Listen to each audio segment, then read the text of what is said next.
Marquel has been through a lot of big games. He kind of is their leader, right? Right. It'll be different for us because he didn't play a year ago.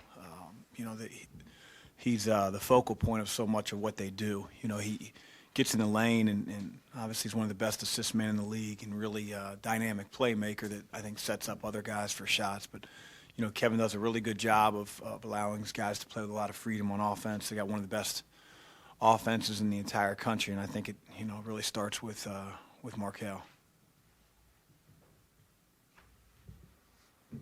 Chris, he gets so much attention, but has Jordan done a better job this year? Maybe he's always done a good job of it, of scoring when he doesn't have the ball, getting himself in spots to be effective.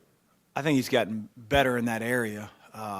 You have to, with the attention that's paid to him this year, and not that he didn't have attention paid to him last year, but he's certainly more of a known coming in, and so he has to work for his points. And we've talked about that, whether it's offensive rebounding, running the floor, hard setup cuts. He's going to get every team's best defender, like I've talked about after a lot of games. So if he's going to produce points for us, they're not going to come easy.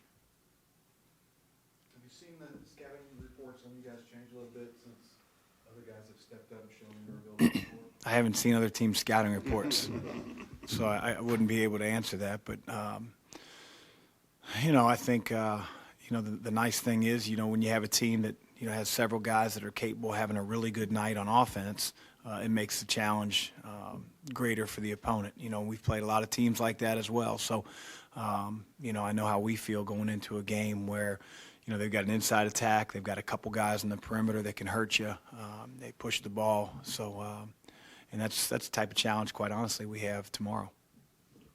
You have your leading scorer hitting almost 44% from three. Does that affect the way you attack or want to attack? Are you more likely to play inside out or outside in?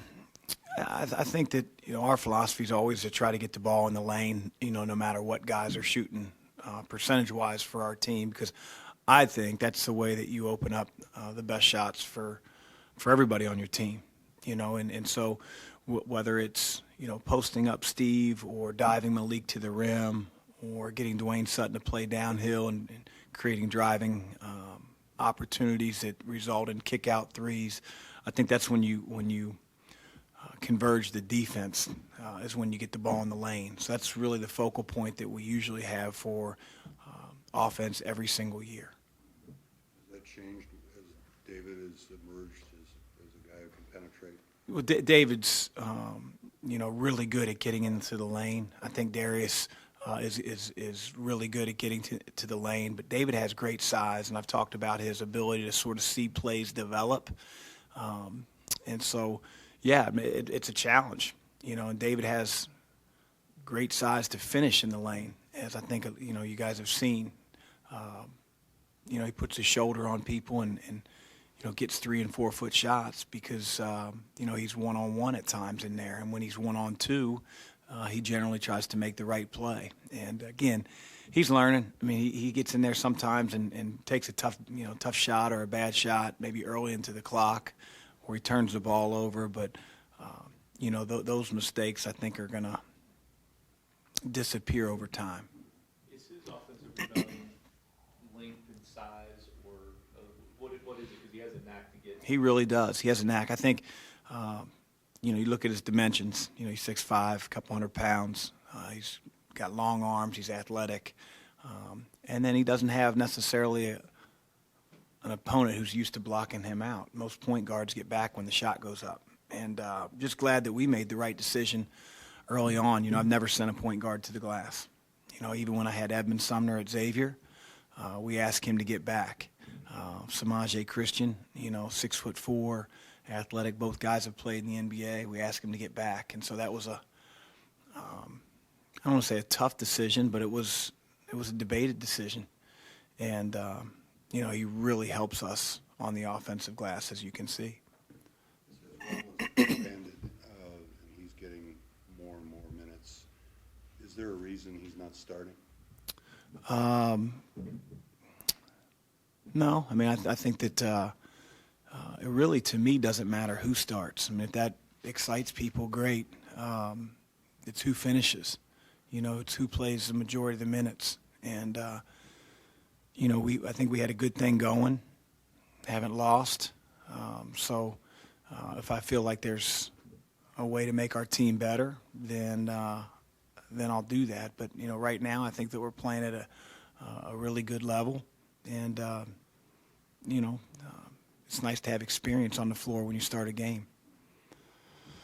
The last two games talked a lot about Darius' scoring, but I think in the last 4 he has 1 turnover. In the last 10 games, I think it's only 7. Is he doing a better job, or is that because obviously he's not playing as much ball with David out there? But He's become a much better player, really, in every area of the game. You know, decision making, scoring, defense. I mean, you name it. I think Darius is just overall a much better player than he was a year ago, and you know, give him all the credit in the world. You know, he's a guy we really rely on. He can play on and off the ball. Obviously, with the emergence of David, he's playing less on the ball, but it doesn't make him any less effective. It's been kind of an unusual year for the ACC in terms of rankings, et cetera. Does it enter into your thinking at all that you might have to upgrade the non-conference schedule just because you're not getting the points out of the ACC you normally do? I mean, I think this is a one-off with you know, everybody, you know, just losing a lot of experience and a lot of talent, you know, from last year to this year. I think historically, as you look at our league, you know, we generally have a lot of teams that are vying for NCAA tournament bids. We have teams with all conference players back. You know, you have great recruiting classes. So, you know, we're always going to play a tough non-conference schedule, you know, one that I think prepares our team for the rigors of the ACC. But, you know, we're not going to panic over maybe, you know, not the best year when it comes to our league. Chris, when it comes to winning the conference, do you want that to be one of the goals for your team? What's that? When it comes to, you know, the possibility of winning the conference, do you want that to be one of the goals for your team? It's always a goal of ours. Anything else, anyone? Thanks.